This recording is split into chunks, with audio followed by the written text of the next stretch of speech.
Hi, it's Peter Chapman, and I'd like to welcome you to another version of our SKUFood Recipe for Success presented by FCC. And this week, we're going to talk about some really interesting stuff, which is how to win the fourth quarter.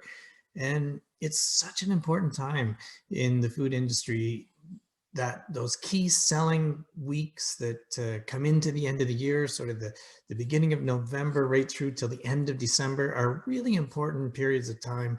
And retailers have to ramp up, get a lot of inventory through their supply chain system, get the stores ready, and then really try to maximize those sales during a really compressed period of time. And suppliers have a key role in making that selling period for their retail customers successful. And it's not just about getting inventory to a warehouse or to a store. There's so much more to it than that. And that's what we're really going to delve into today. I'm not going to tell you how to make whatever you're making or ship it, so that it gets to the warehouse on time. That's not what we're going to talk about today. What we're going to talk about is the fact that there are a lot of things that you can do through the season to really build your relationship with your retail customers and really help them understand that you're trying to make them successful. And that's how we build relationships in this business. So we're going to talk about some of the different things that you can do as a supplier to really maximize that opportunity. So I can't wait to get into it and talk about it. For any of you who did see my email today that we sent out to our SKUFood list, we did put the subject line all in caps because I was getting frustrated because I find that sometimes people, and perhaps I didn't explain it well enough, but I really think that people are not taking advantage of the opportunities that they have in front of them. And when we did a post earlier in the week, a couple of posts about winning the fourth quarter, and for me, I didn't get a lot of response on LinkedIn from the people who I'm connected to, who are suppliers, producers, processors in the food industry. But what I did get, and this is why you have to watch social media, and it goes the same for the social media that you're doing with consumers and your customers, is that it told me something, because I got way more response than I usually get from the people I'm connected to on LinkedIn who I know through my retail part of my career. So these are all the people that I would have worked with at either Loblaw or I've met on the retail side. And so many of them reacted to that post and said, we agree, we like it, it's good. And somebody who works for Shoppers Drug Mart kind of wrote a comment about how it was going to be different this year with no snowbirds going south and people having more meals at home, and how they're going to shop differently for parcels because they're going to have to mail them ahead of time. And there's going to be more of those kind of things because they're not traveling, and all those kind of things that retailers, that your customers are thinking about. And I really want suppliers to understand how important it is, A, to your customers, this key selling period, and also what you can do about it. So we sent that email out today with all caps, and I did apologize if I was yelling, but I do want people to know. And so today I think is a really worthwhile session to go through some of those things which we're going to talk about. So hope you enjoyed last week. I learned a lot from Anthony. We had, for those of you who weren't with us, we had Anthony Battaglia from Newport Gourmet Foods, a distributor in the Toronto market. And if you didn't get a chance to catch it, I'd really encourage you to catch the replay, which we send out and make available to people, because it really was some terrific information that people need to know in their food production and processing business, and how to understand all those other costs. And one thing I wanted to share about Anthony, which I meant to include when I introduced him, but I didn't. So I wanted to share it with you today, because I thought it was a great piece in his bio. And his bio kind of talked about the different things he'd done in the industry, from retail to distributor to a CPG company. But this is what it said, and I'm going to read it to you. It says, talked about his work in the grocery industry, and then it said, many have passion, some have persistence, few have both. And I thought that was a really great insight. And I've been thinking about that all week, that it's so true in this industry. If you want to be successful, you need to have passion for it. You need to have an incredible amount of persistence. And there are a few people that I've run across in my career who really can honestly, prove that they have both. And you really do have to have both to be successful in this business, because you do have to have passion and you do need to be persistent. So something that I just wanted to share, because I thought it was great. And we certainly appreciate you being here with us on our SKUFood Recipe for Success presented by FCC. We've been doing these sessions since March, when the whole pandemic started to really impact Canada and the entire world, obviously. And we're really trying to provide insights and share some ideas and tricks and tools that you can take and implement right in your food processing business right now and improve your bottom line, improve your results. And that's what we're all about here at SKUFood. So we appreciate you taking the time to be here with us. And also we appreciate the partnership that we have with FCC on our Recipe for Success. I'm sure that many of you are familiar with FCC and that they're the only Canadian lender that's 100% invested in Canadian agriculture and food. And I'm sure that many of you are familiar with FCC's support of agriculture, which has been their core business. But it's also important to understand that they support the entire ecosystem that surrounds that. And FCC finances food processors and suppliers, and they work with their customers at every stage of the life cycle, right from small artisanal producers and processors right up to large multinationals who are exporting. And they also work with people from one end of the value chain in the food industry to the other, really right from suppliers and packaging companies and other people who supply equipment to producers and processors and distributors and retailers. So they really are invested in Canadian food. And I think that's a great advantage that FCC have, where they really understand our industry, and they're always learning too. And that's one of the things which I've enjoyed the opportunity to work with them, because they want to learn so much about the food industry, and they continue to try to learn more and more all the time. And they put out a lot of great information. So if you have a chance, check out their website and really take advantage of all the information that they're sharing with our food industry. So we appreciate the partnership with FCC to bring our Recipe for Success to you. And it is important to note that this will be our last sort of formal Recipe for Success for the year, because it's so important for you to be out in the stores right now and out running your business right now. This is an important time. And so we wanted to give you the time to be able to go out and do that. So this is our last formal one, but I just wanted to remind you that also we will be having a session on November 18th, which we're calling Your Turn. And this is a chance I'm going to be here, and I'm just going to really want to answer whatever questions you have. And everybody's been so great in our Recipe for Success this year, asking questions and comments and really trying to learn and make it about what's important to you. And that's really what these sessions are designed to do. And so I'll be here, and I'll probably bring a few topics if we want, but I'm going to,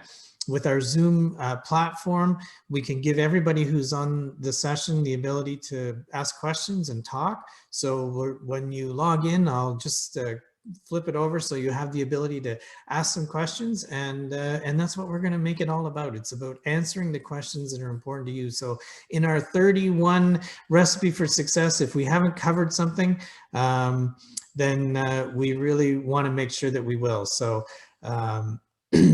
I'm really looking forward to that session, and it's always great when we have the chance to talk about the industry and what's important to you. So that's what we're going to do next week. So today, what we're going to do is we're going to talk about winning the fourth quarter, and we're going to talk about first goals and objectives and what's really important for you to be thinking about and having those targets going into the season. And that really does make a big difference when you have those targets set and you can focus on the important things.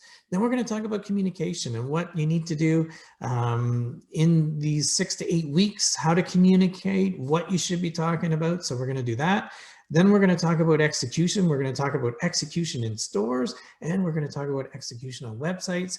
And then we're going to talk about the all-important follow-up, because let's face it, most of the plans for this year are made, and you're too late now if you think you're going to be talking to anybody about sort of what to do or how to change this year. But we can learn so much every season, and we're going to talk about that and follow up for next year. So one quote I wanted to share with you, and this takes me back to my days at Loblaw Companies, where I spent about 20 years working with Loblaw Companies and different roles, marketing and advertising, and then on the merchandising side. And Richard Curry, who ran the business for most of the time that I was at Loblaw Companies, one of the quotes which I always remember him finishing many, many meetings with was that winning in the grocery industry is 5% strategy and 95% execution. And that is so true for this key selling period that we are coming into at the end of the year. So the plans need to be made. There's no doubt you need a strategy, you need a plan, but it is so much more about execution and getting it done and getting inventory through the system and all those kind of things that are a challenge. And it's just, for me, winning in this industry, I always go back to that, because sometimes we can be guilty, and especially those of us who worked on sort of, we'll call it the office side of the business, you can spend too much time on planning and strategy and not enough time on execution. And the reality is that we really do need to execute. So I always remember that quote when I'm thinking about our industry. And I see Susan's put in the chat the link to our session on November 18th. So thank you for doing that, Susan. And we really look forward to having that kind of a roundtable there, which we really are excited about.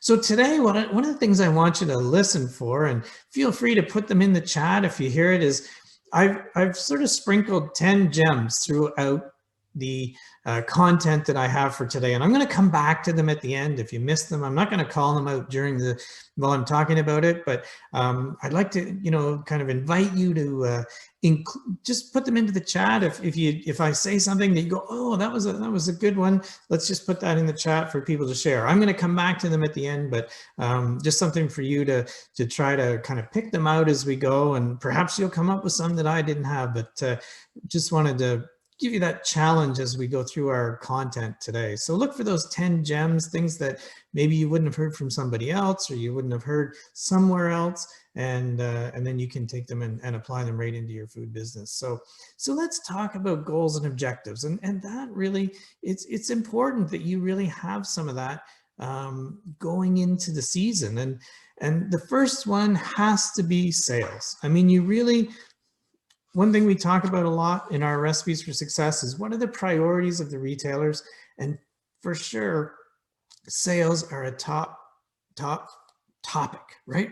I don't know if that's a pun or not, a top topic, but it's an important topic to your customers. So that should be the first thing, is what's your sales forecast for the fourth quarter? And you should already have that done.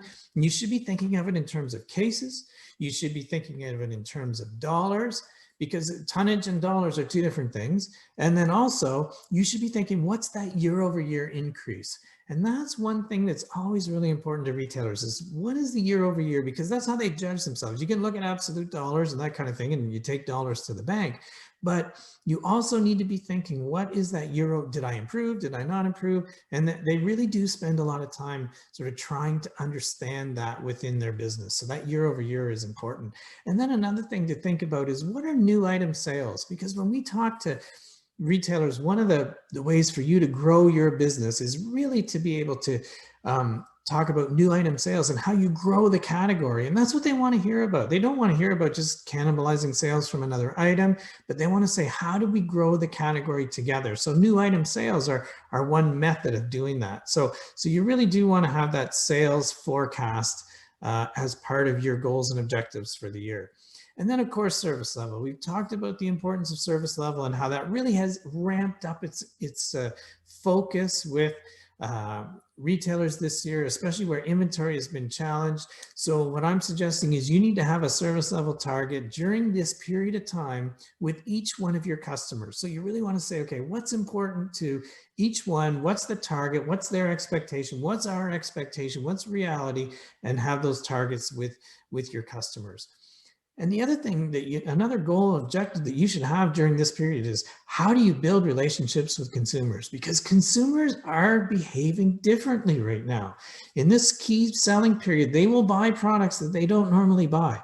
They're in a different mindset for shopping. And we know this year there will be very little travel. We know that there will probably be a lot more meals at home. There probably will not be any holiday parties that might have been part of the social scene, where last year they might have been out 3 out of 4 weekends or something like that. Well, that's probably not going to happen this year, as we're still really in this sort of second wave of COVID-19. So you really need to think differently about how can I develop relationships with consumers. So that means that they're going to be looking for information about products. It means that they're going to be looking for recipes, how to use your products. And maybe now's the time to give them some different uses that they can really take advantage of.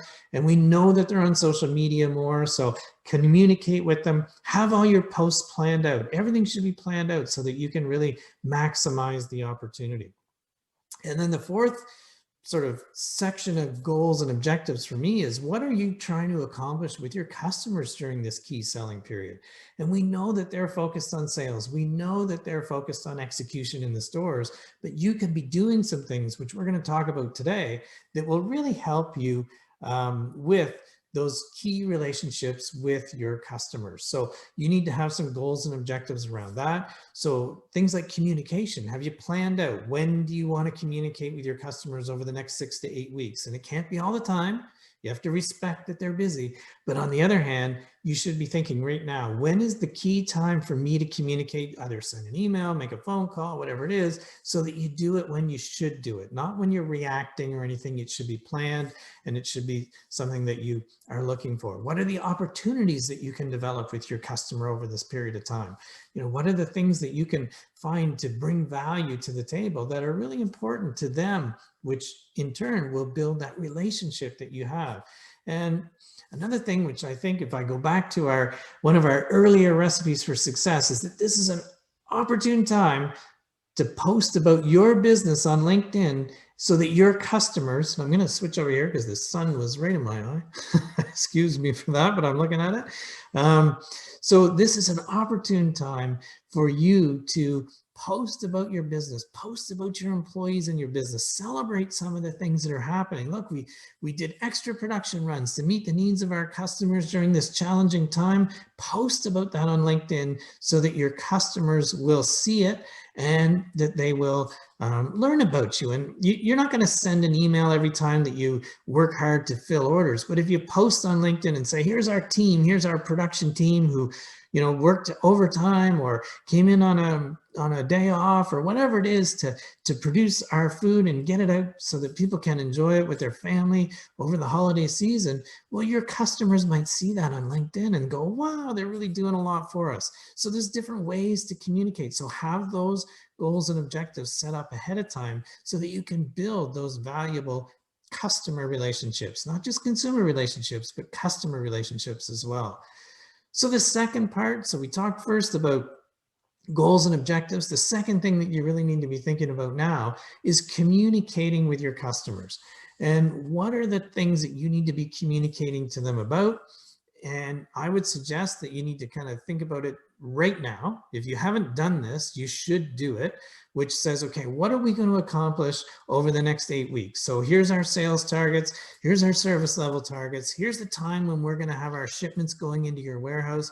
And obviously it's based on purchase orders or that they would have sent to you, or if you're a direct store delivery, a DSD vendor where you take your products direct to the store, then you need to be communicating to them about when you're going to be ready and when inventory is going to flow and all those kind of things. So you want to make sure that you're all on the same page. Now that might have been already done, but now's the time to confirm it.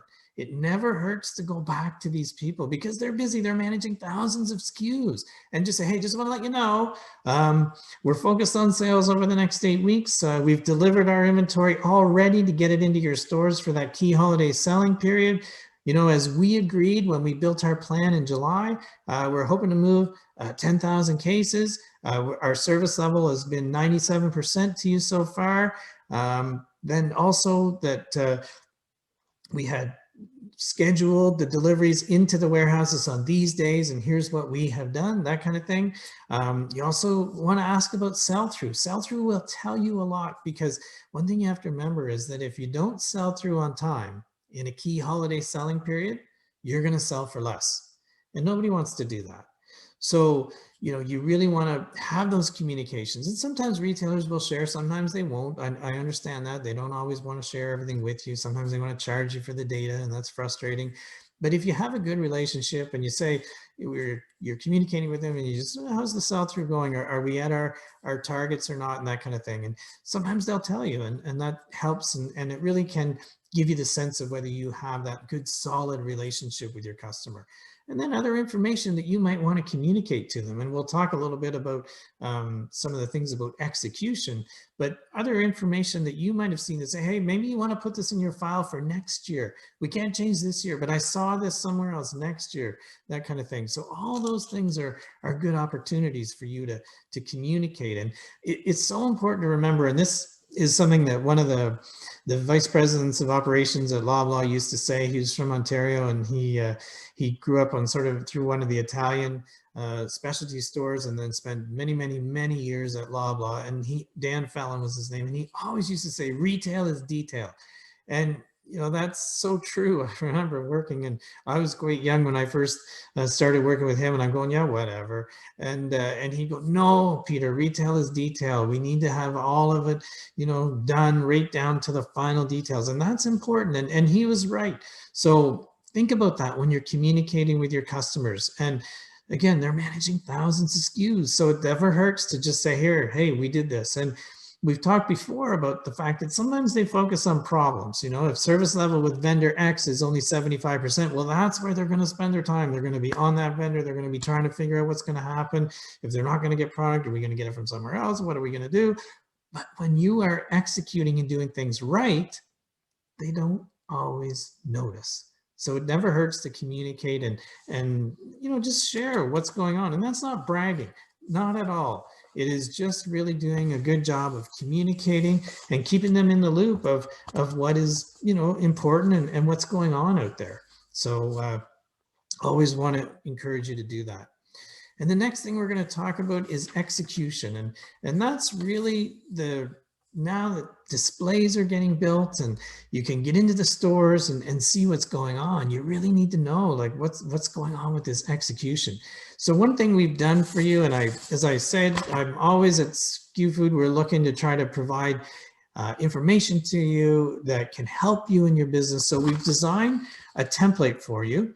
And this is our SKUFood winning the fourth quarter template. And I believe Susan's going to put into the chat, she'll put a link so you can download that template for you. And I see that she's just put it in there. So thank you, Susan.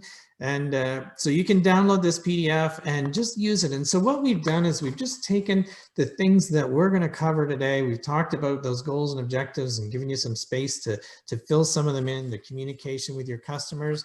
And then the next piece, which I would encourage you to just take this to the store with you. We're going to talk about kind of the execution piece in the store. We're going to talk about execution on websites. And then finally, we're going to talk about sort of the opportunities for follow-up. So it's just a good template for you to use in your business. And it's part of really what we try to do here at SKUFood and provide those tools that you can use within your business. So I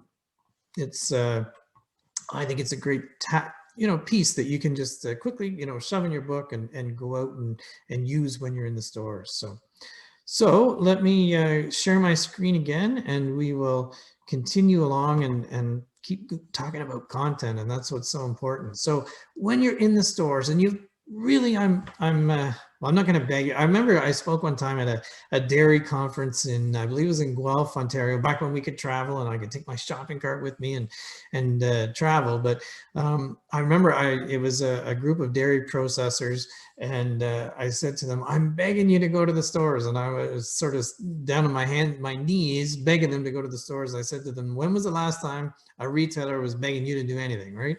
But I really am telling you that it is so important to get out to the stores this time of year. You really do need to see what's going on and experience it. And one of the things which I would always encourage you to do, because when I go to stores with producers and processors, the first thing they want to do is go and find their item. And I get that. I know how important it is. And I know it's rewarding as well. It's rewarding to go in the stores and see your product merchandise and that kind of thing. But what I want you to do is just take a deep breath when you get to the front door and stand back. And I just want you to stand back and just take a look and say, what is retailer X trying to communicate to consumers? What's the message that they're trying to give? Because you see, your job as a supplier is really to help and support that message. That's part of what you have to do. You have to make great products. You have to do all those things and food safety and deliver on time and all those things, 100%. But part of it is also to support that positioning of their store. So just take a moment at the front door and really take a step back and say, okay, what is the message that they're trying to communicate to consumers here? And the second thing I want you to do at the front door, and this comes from one of my the people I worked for at Loblaw Companies, Glenn Murphy, who went on to bigger and better things. He was had quite a career at Loblaw. He ran Shoppers Drug Mart for a while, and then he went on to run the Gap. And he actually is, I believe, chairman of Lululemon now. But what Glenn used to make us do, and we used to kind of roll our eyes a bit at the time, but he used to make us take a shopping cart when we went to the store, and he would say, I want you to grab a cart because I want you to see the store like a consumer does. So when you go into stores to do a little tour, don't just race in and go to your item. Take a breath at the front door, grab a shopping cart, and see the store the way a consumer does. And now I'll let you go to your item, but I want you to just don't forget, grab the shopping cart. It's a great way to kind of force yourself to see the store the way the consumer does. And that's so important, right? Is to experience it the way the consumer does. And I see Jim's comment in there about Susan getting things done and all that. And I would agree, Jim, Susan does a fantastic job of doing a lot of these things. And I wouldn't be able to do a lot of this stuff if Susan wasn't there doing her part of it. And it's an integral part of what we try to do here at SKUFood. So I agree. And so thank you, Susan, for putting that in there. Another thing I want you to do when you visit the stores, if you can, is try to talk to some employees. And again, I know this year is different. I appreciate that this year is different than every other. But the reality is that those people in the stores can tell you so much about your products, about what consumers are saying, and they're living it, they're breathing it every day. You know, you can go into stores and get in and see what's going on, but you're only there for a brief period of time. They are there all the time. So ask them, what are people saying? Do you see people coming back and buying it again? Are there things you hear about the product, good, bad, issues with packaging? Doesn't matter. Perhaps you heard that they were working cash last week and the item didn't scan properly. Oh, there's all kinds of things that you can learn from staff. So make sure that you talk to the staff when you're in the stores. And I would always encourage you, try to go when the store is not as busy. Then it's easier to talk to people. So if you go in at the beginning of the week, usually Monday, Tuesday, Wednesday is a little bit less frantic, even this time of year. And you can just talk to people and just ask a question. And if you live, you know, close to a store, sometimes you can build a bit of a rapport with somebody who works in the store. Say, hey, it's so-and-so, and just wanted to see how things are going, because they want to give input. The reality is that, unfortunately, people at retail who work very hard, and especially this year with all the challenges they've had, and we don't ask their opinion enough. So ask their opinion. See what they're telling you. Talk to consumers if you can. Again, I appreciate it's a different kind of year and consumers may not be wanting to talk to you and that kind of thing. And that's fair. We understand that. But I believe people in the stores that work in the stores will share some insights with you. And those are very valuable insights for you to get. So make sure that you take the time to talk to them. And the last thing about being in the stores this time of year, if you're a regional supplier, let your customers know about what's going on in the regions, because A, they're not getting out to stores enough at all now. Even in their own marketplace, we know that they're not in the stores the way that they probably would like to be. So let them know what you're seeing in the region. And that can be very valuable information to them. So that's another piece that you can communicate during this busy time, and just let them know, hey, this is what I saw. Sometimes you can even let them know what's going on at their competition, because if they do get out, they're probably in their own stores. They're probably not as much in the competition. So if you see the competition doing stuff, so perhaps your item sells by weight, the competition might have changed it and they're selling it by the each in this holiday season or something, just pieces of information that help them do their job. And that's what makes you valuable as a supplier. So if you're a regional supplier, you can be even more valuable right now, because they're not going to get out to these regions, or it's very unlikely that they are. So you really need to be able to provide some quality information to them. And again, don't inundate them. Pick your times, pick the right amount of information, make it valuable to them, not to you, to them. In the end, it will become valuable to you, but make it valuable to them. So if you're a regional supplier, that's something that that I think you really can take advantage of. So that's the execution piece in the store side of the business. There's also the execution piece on the website side of the business. And we know now with 12 to 15% of food being purchased by consumers online, that you really need to visit these websites. And we shared in one of our recipes for success a whole bunch of tips that you can do on the websites to be able to understand what's happening with sort of themes and your items. So you really do need to go in and have a look, and it's on our template. You'll see where we've outlined all of it, and I have it right here and I'm looking at it.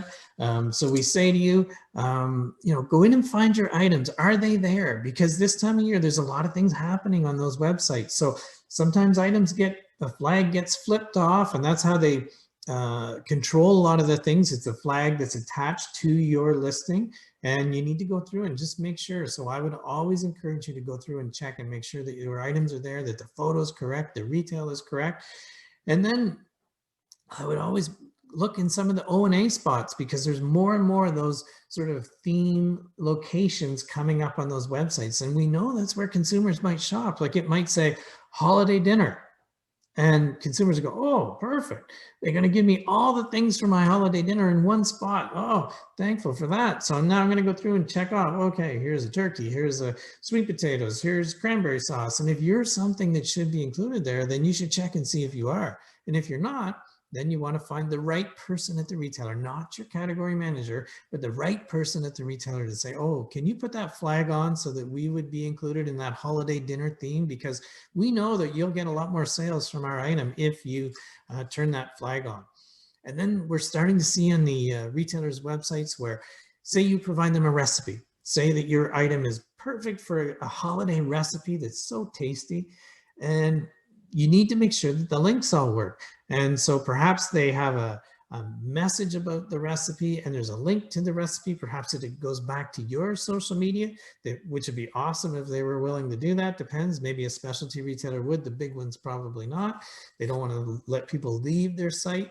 But all those kind of things, make sure they work, because they may do it and they may execute it, but you've got to check and make sure that that execution is working properly. And the other thing I would always encourage you to do is visit other retailers' websites. And right now the world is your market. So you can go anywhere and have a look and check out some websites. You can look in the US, you can look in Europe, you can look in Australia. So look and see what's going on. What are some ideas? And obviously not for this year, but tuck them away, because those are things that you can put on next year and suggest to them. And it could be a sales driving initiative that's going to help your item. I mean, let's face it, you're trying to grow your business. So you put those in there and say, hey, what about this idea? Oh, that's a good idea. And you go, okay, well, we can participate in that program. So those are the kind of things. Look for ideas everywhere. And the last point I wanted to make about websites is I want you to buy your products. Try to buy your products. So if you are on Sobeys Voila site, then purchase your products and see what gets delivered to your house. Is it right? Does everything happen the right way? Because you need to know, because this is what consumers are experiencing. And I'm not sure how many of you listened to the interview with Michael Medline from the Empire Club, but it was interesting how he talked about e-commerce, because he said, he believed it's 3 to 5% of the Canadian market. Well, the way that he's thinking of e-commerce is he's not including click and collect. And in my world, I don't think it's really fair. I think that we need to look at, if consumers are buying online, whether they go to the store to pick up the order, whether they pick it up at the subway on the way home, or it's delivered like the Voila model. In my world, that's all shopping online. So I think his number, when he first said it, I'm thinking, what was that? And then I realized, okay, he's only talking about what's being ordered online and delivered. So if you heard that interview, I just wanted to kind of clarify that it really is probably 12 to 15% of food in Canada is being purchased on websites, and some of it's delivered, some of it's picked up by consumers. But the reality is it's 12 to 15%. So we need to make sure that we maximize our sales with those consumers. That's sort of 1 in 8 food dollars now being purchased on the websites. And another thing, you want to look at the websites, because the example I put up here, which is Pete's Fine Foods in Halifax, so they are promoting some of their gift baskets that they do. So you need to look, and if you're selling into some specialty retailers like this and you see your product in a gift basket, you might go, whoa, we didn't factor that in for the inventory that we're being ready to make. So if you look at the examples here, I don't know, if you're Covered Bridge potato chips and there's a Maritime Magic food basket, well, you need to know, do they sell 200 of those or 500 of those, or how many? Because some of these kind of programs can be very, very successful for these specialty stores.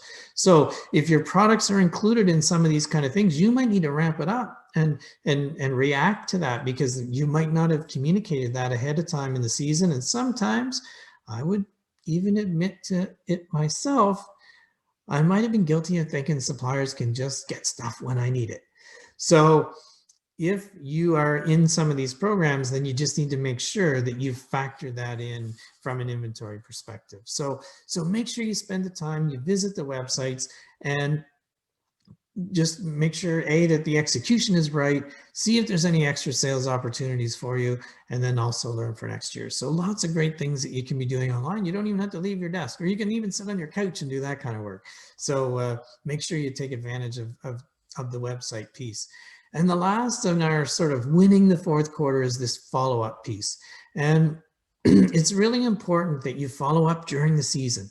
So just give them some updates. And again, I mentioned it earlier, but I'm going to repeat it because I think it's so important. And a lot of suppliers don't do this. And it's not bragging. What it is you're just giving them some assurance that said, hey, you know, our order coming up for next week, we're going to be all good. Inventory is ready to go. And we're just, you know, loading it on the truck right now or something. And, you know, it's something that I would have done in my speaking business, giving people updates when we used to be able to travel to events. So if I had an organizer that I was working with, I would send them an email from the airport and say, hey, just want to let you know, I'm sitting at the gate. My flight to Vancouver is on time, so I should be there tonight. Looking forward to seeing you tomorrow at the speaking, at the industry event or whatever it is. So those are just small things that really, it just puts people at ease. And that's not bragging. That's not saying, hey, I made it to the airport on time. I'm whatever. It's just trying to put their mind at ease and say, you know what, we've got a cross-country flight to conquer here as part of me being able to show up at your event and speak. And just want to let you know, my flight's on time, plane's at the gate, and I should be on my way shortly. So it's the same thing with your products. Products produced, looking great, you know, really happy. Pallets are built, ready to ship kind of thing. So do some of those updates. Don't go crazy with it. Don't send them stuff all the time, because then they'll tune it out and they'll be frustrated with you. But find the right times during the season to give them an update. Now, I've kind of focused on the positive. So let's just switch over here to the negative. Let's say you have a problem, and it happens. You need to be proactive. I'm really imploring you to be proactive. Don't just short them. Pick up the phone, say, look, we had an issue. Here's what we're doing about it. Here's our proposed solution. Does that solution work for you? If it doesn't, figure out another one. But you need to be proactive. So let them know, especially if your item is planned to be in off-shelf merchandising or in their ads. So you really want to make sure, because all of these things are at a premium right now during this key selling period, because if their volume is up 10, 15% a week, everything has to happen in the same system that was set up to handle what we'll call normal volume. So there's stress on the system, stress on the people in the stores to get displays built, stress on the trucks to get it there, and all that kind of stuff. So it's a great selling period. But if you're going to have an issue, be proactive and talk to people and make sure that you communicate to them. So those are the kind of things you can do during the season. And then after the season, you want to have a bit of a review. And one thing I suggest is that you book that now. If you haven't booked your sort of follow-up to the fourth quarter now, you should do that, because A, it says you're proactive. They go, oh, look at that. You know, Peter's calling me now and he is wanting to schedule just a half hour. Just want to review quickly our goals and objectives, where we settled out ideas that we might have got that we could both implement for next year. Because you see, here's the thing. When I worked at Loblaw, we would plan the next year's season as soon as the last one was done. So in January 2021, I would expect there's going to be a lot of conversations at retailers about the holiday season of 2021.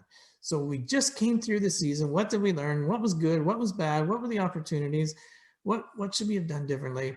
Now let's just put that into a bit of a plan for 2021. Doesn't mean everything's going to be finalized. Doesn't mean every item or anything like that, but it does mean the overall picture for the holiday season in 2021 is going to get created right away. So you need to be part of that conversation. If you have ideas and suggestions that maybe you learned, you saw something else somewhere, whatever, then you need to get that kind of into their mind, get them thinking about it now before they do too much.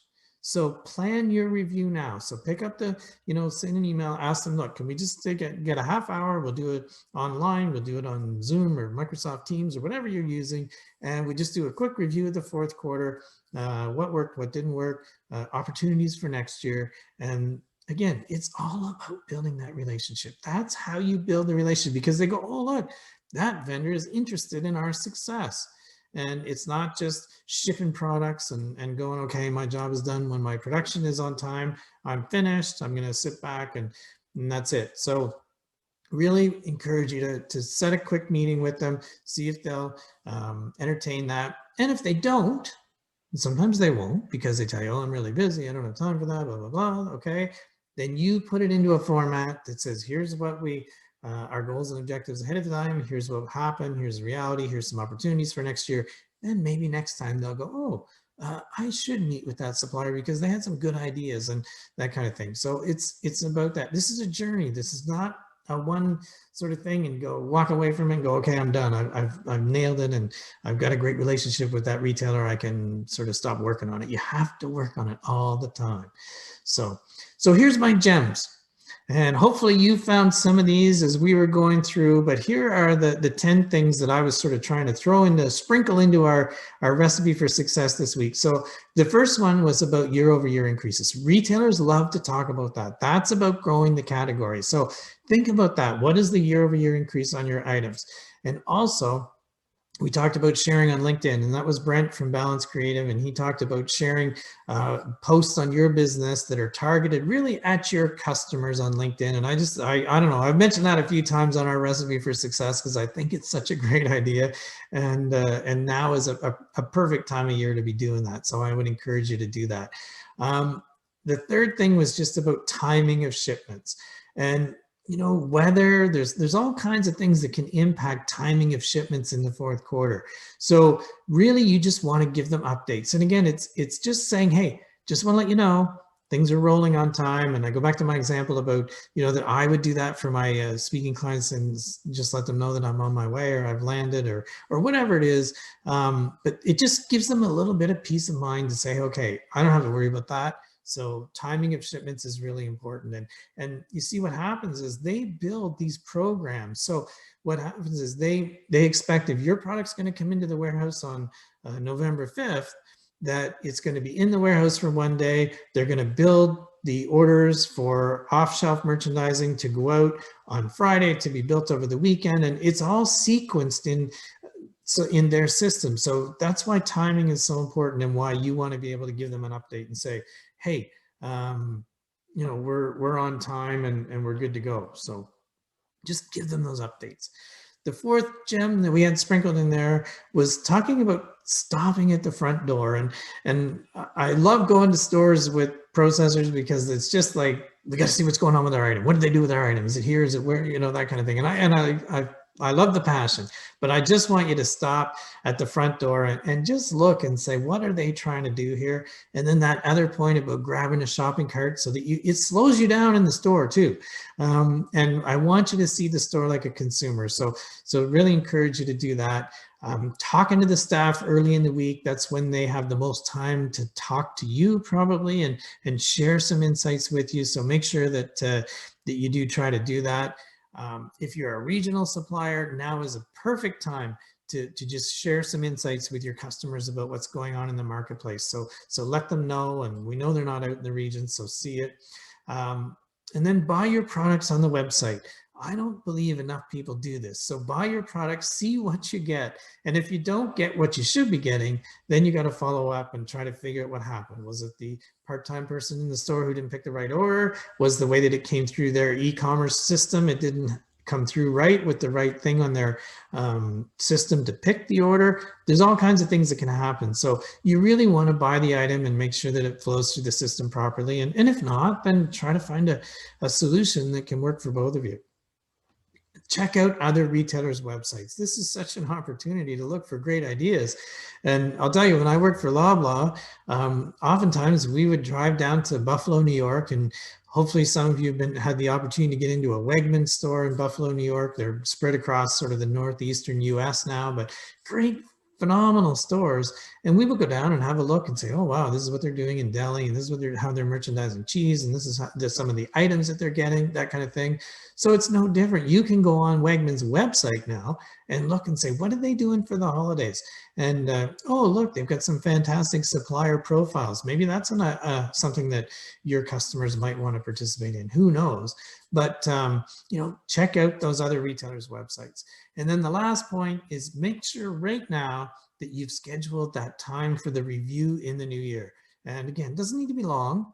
You don't need to make it a big drawn out thing. One of the benefits of operating more in this virtual world that we're working in these days is that you can schedule those half-hour meetings. It doesn't have to be a 2-hour marathon session because you traveled all the way to their office and that kind of thing. You can just be a half-hour, quick, hit the highlights, talk about the opportunities, and then let people get on with their day. So try to schedule that right now. So those were the 10 gems that I wanted to share with you. And I hope that you really got those through, from our session today. And hope you took advantage of downloading our Winning the Fourth Quarter template that Susan put the link into the chat. I haven't really seen too many questions today. If anybody has any questions, I'd be happy to entertain them now. We covered lots of stuff for the fourth quarter, but it is a key time. And the reality is that, you know, your product should have been produced before now, or, well, it depends on how perishable it is, but you should have made all those plans with the retailer by now. That's all in the past. But these are things that you can be doing right now to really maximize that opportunity in the fourth quarter for you and your customer. And trust me, your customers will respect you for taking the time and trying to help them win the fourth quarter, because it is a critical time in retail. So I'll keep an eye on the questions. If anybody has any, I'd be happy to entertain them. Wanted to remind you again, Susan put the link in earlier, but we're going to have our roundtable on November 18th. So we're going to kind of wrap it up for 2020, give you that opportunity, ask any questions you want. I'll do my best. And as I always tell people, if I don't know the answer, I'll tell you that too. But I'll do my best to answer any of the questions. So really that kind of open forum roundtable for you, and then hopefully you'll be able to really get in the stores and learn and see what's going on over the next 6 to 8 weeks. And as we do every week, I'm going to just finish with some good news in our food industry. And the first thing I wanted to share, which I thought was kind of a neat idea that I saw, and obviously Nestle have a vested interest in Halloween, and they want people out trick-or-treating because that's a huge sales time for them with all of their confectionery items. But what they did was they came up working with public health with some safe trick-or-treating protocols, and they called it the Red Pumpkin Project. So what they did, they sent POS, they sent all kinds of things out to retailers that they could then pass on to consumers. And also you could put up this signage at your house that said Red Pumpkin. And if kids and parents knew to look for it, they would know that that house had invested some time in trying to figure out the safest ways for trick-or-treating and making sure to try to keep everybody safe, but also let kids enjoy a time of year that's pretty fun. If you're somebody under the age of, well, I don't know, in our house, it's probably under the age of 15 or 16, but anyway, they're out having fun on Halloween. And I mean, let's face it, let's be realistic. Nestle have a vested interest in this. They're trying to sell chocolate bars. So they're looking for creative ways to do that. So I thought it was an interesting thing, and something that we all need to keep thinking about are creative ways to promote our products and our categories in a challenging year when things are definitely different. So that was one thing that we saw this week. Another thing, which I'm not sure it's good news, but I think it's important to share it with you. So this comes out of the UK, where the dairy industry are working on an entirely new program. And really what it is they're calling it, I'm just going to refer to my notes, the SMART ET. And so what that stands for is simultaneous market adjustments. And then they squeak in during pandemics, which doesn't fit into the acronym, but anyway. So simultaneous market adjustments running technological economic tools. So what that all means is that the dairy industry and the retail part of the industry in the UK and some other stakeholders are trying to work together to say, as we see demand shifts, so in the pandemic, we see demand shifts. Sometimes it goes way up, sometimes it goes way down. How do we work together to share the information we have to minimize the amount of food that gets wasted? And so I thought it was an interesting initiative. And I think that I'm hoping that in our country, in our food industry, that we will find some things like this as well, because we know that there have been huge shifts in demand up and down. And if people communicated better, and if people really tried to approach it, and I really honestly believe that this year we've seen more of that than in a long time in the food industry in Canada, where people are trying to work together to communicate what some of those, what the reality is, what the opportunity is, those kind of things. So, but I thought it was interesting to see in the UK that there was really a formal initiative underway between the production processing, and retail and other stakeholders to try and figure it out. So I thought it was interesting, and perhaps we'll start to see more of those kind of things through the value chain to really make it more efficient and better for everybody, because overproduction is no good and underproduction is no good. We need to try to find the right amount of production for everybody. So so I thought that was an interesting one.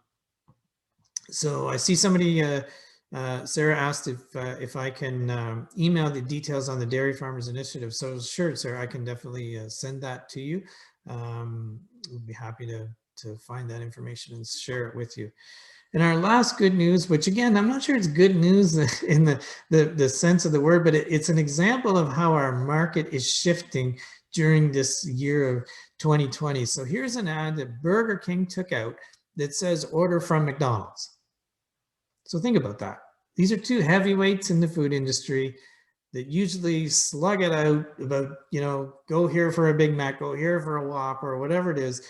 But it says to you, shows you, illustrates to you the state of where sort of the food service industry is at. And so Burger King have taken out, done ads on social media and in mass media and saying, order from McDonald's. And they're saying, we're encouraging you to order from KFC or Subway or Domino's or Pizza Hut or Five Guys. And they list a whole bunch of other fast food, their competition, because they're trying to get people out. They're trying to encourage people to go out, eat outside their home. And if you look through on the social media side, because you can see all of the reaction to these kind of posts, my experience from looking through it on Twitter was that there was an overwhelmingly positive reaction to Burger King's social media campaign that says, hey, thanks, we will get out, we will do it. Really interesting that you'd promote Big Mac, but we're going to get a Whopper, whatever it is. But there was a lot of that interaction from consumers with regards to their post about order from McDonald's. So again, I'm not sure that it's 100% good news, but I would say that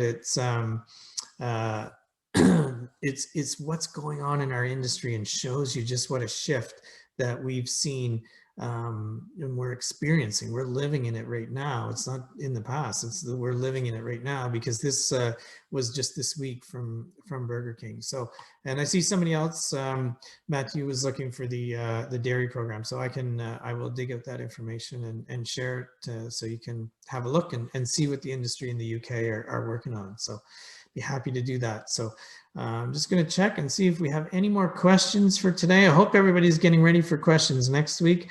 For sure. Actually, somebody requests some contacts from FCC. So definitely, Jim, I will do that for you.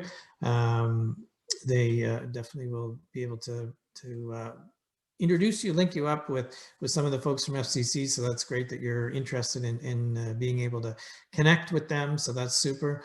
We'll follow up on that for sure. And so I don't see any more questions for today. So really want to say thank you for being here again with us on our SKUFood Recipe for Success presented by FCC. And look forward to our last session of 2020 on November 18th, where, as we say, it's your turn. And we look forward to connecting with you at that roundtable and answering any questions that you have through the year. Oh, I do see another question here before I sign off. I see somebody's looking for a SKUFood shopping cart. So we'll definitely have to get that in order. I'm going to make some notes from all the questions today. So thank you for being with us. And we really look forward to seeing you on November 18th. We're taking a break on November 11th, but we'll see you on November 18th. And we'll look forward to talking to you then.